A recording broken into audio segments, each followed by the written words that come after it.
I don't know if you have seen these sketches by a British comedy duo called Armstrong and Miller, in which they play World War II fighter pilots. If you haven't, then I'll put a link in the description below, and I recommend that you go and see some. It's perfectly legal, they're on the BBC.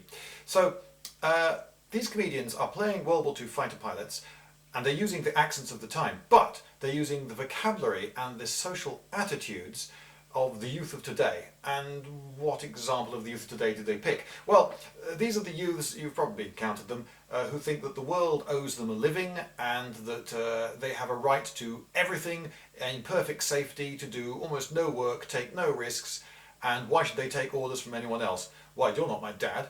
You know, that sort of youth. Precisely the opposite of the sort of youth who in 1940 decided, I'll join the RAF, put myself in tremendous danger and do my bit. And the sketches, I think, though they're funny and I like them and I've watched them a few times, every time I see them I have this qualm, which is that they would be so much more powerful if they were performed by comedians who were in their early 20s rather than somewhere in their 40s, because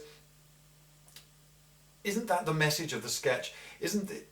Are they really saying that the youth of today hasn't got a clue about duty?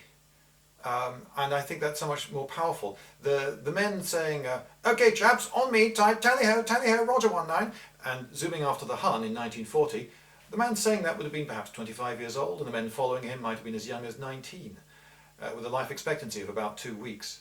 I think these sketches would just have a bit more power were they performed by younger men.